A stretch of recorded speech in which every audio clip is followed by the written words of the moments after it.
नमस्कार दोस्तों। बाजार इस हफ्ते बिल्कुल रोलर कोस्टर की तरह रहा। कभी ऊपर कभी नीचे और बीच बीच में ट्रेडर्स की धड़कनें तेज। आइए जानते हैं 30 सितंबर से 4 अक्टूबर तक का बाजार का पूरा हाल और अगले हफ्ते में किन चीज़ों पर ध्यान देना है उन चीज़ों को भी देखते हैं। ठीक है, तो पहले मार्केट का ओवरव्यू एक बार देख लेते हैं कि किस तरीके से मार्केट रहा और लेवल्स पे चलते हैं। तो निफ्टी और बैंक निफ्टी ने दोनों ने इस सप्ताह वॉलेटिलिटी ट्रेड किया। सेंसेक्स निफ्टी हफ्ते के थोड़े दबाव में रहे। ठीक है, और निफ्टी रेंज जैसे सपोर्ट 24,400 और रेजिस्टेंस 25,000 का जो रेजिस्टेंस था बार बार आके रोक रहा था। और बैंक निफ्टी फाइनेंशियल वीकनेस की वजह से अंडर परफॉर्मर रहा। रुपया गिरकर $88 तक आ गया, जिसने मार्केट सेंटीमेंट को कमज़ोर किया।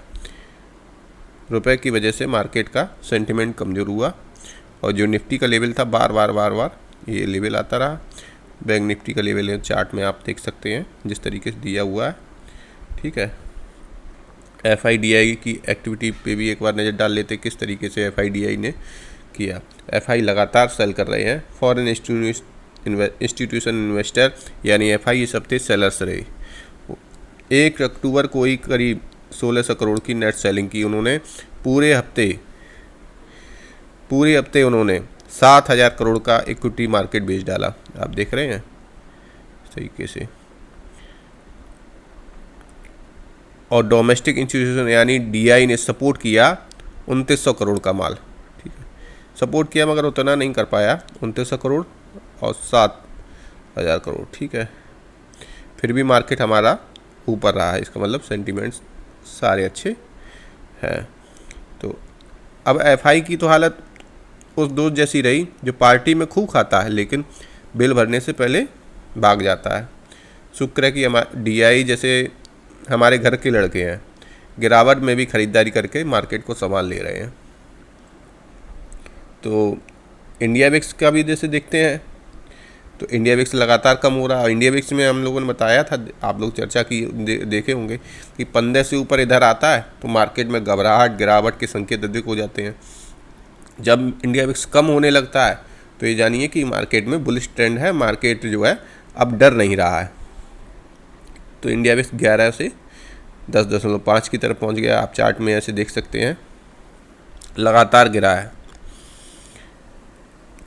तो लो विक्स मतलब कम डर, लेकिन ट्रेडर्स को याद रखना चाहिए कि शांत समुंदर के बाद अक्सर तूफान आता है।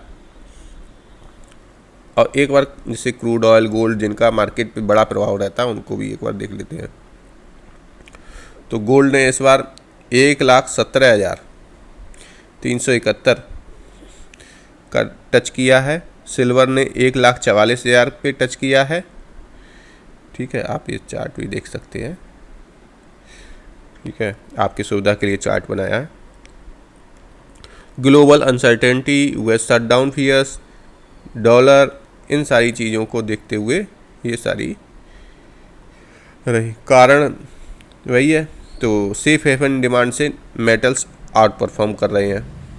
अब सेक्टर वाइज हम लोग एक बार देख लेते हैं किस किस सेक्टर में क्या क्या रहा। तो फाइनेंशियल दबाव में है तो बैंक निफ्टी अंडर परफॉर्म कर रहा है। जैसे ये ऑटो सेक्टर एक्टिव है। मारुति सुजुकी ने प्रोडक्शन 26% बढ़ाया है और GST कट का भी बहुत बड़ा असर रहा। लोग रिकॉर्ड गाड़ियाँ खरीद रहे हैं। टाटा मोटर्स का रिकॉर्ड गाड़ियाँ खरीदा जा रहा है। पावर सेक्टर ने आउट परफॉर्म किया। पावर ग्रिड ने मार्केट को स्ट्रेंथ दी है। जैसे ये IT सेक्टर मिक्स्ड रहे। रुपए की कमजोरी का फ़ायदा मिला लेकिन ग्लोबल डिमांड वीक है, तो IT सेक्टर बिल्कुल वीक रहे। मारुति का 26% उन्होंने प्रोडक्शन बढ़ाया है। और जब हम लोग ग्लोबल उन सब चीज़ों की बात करते हैं तो एक बार ये बात करना ज़रूरी है कि इंडिया US ट्रेड टेंशन ने जो अमेरिका ने टैरिफ 50% तक बढ़ाया था वो हम लोगों के लिए बड़ा ख़राब रहा। US मार्केट फ्लैट से वीक रहे इस बार। डॉलर इंडेक्स स्ट्रॉन्ग रहा, रुपया रिकॉर्ड लो पर रहा। ग्लोबल क्रूड डिमांड और जियोपॉलिटिकल टेंशन के भी असर मार्केट में हम लोगों को देखने को मिले। तो एक जैसे मान लीजिए एफआई के बारे में हम लोग चर्चा करें तो FI flow plus global cues को इग्नोर करना बहुत ख़तरनाक है। तो रिस्क मैनेजमेंट बहुत ज़रूरी है, स्टॉप लॉस और डिसिप्लिन बहुत ज़रूरी है। लो विक्स कॉम्प्लिकेंसी नहीं बल्कि अलर्टनेस का सिग्नल है। तो अब नेक्स्ट वीक का हम लोग प्रीव्यू देख लेते हैं एक बार कि इन्फ्लेशन डाटा आने वाला है। इन्फ्लेशन का डाटा आ रहा है, ठीक है। इंडस्ट्रियल प्रोडक्शन का आ रहा है, ठीक है।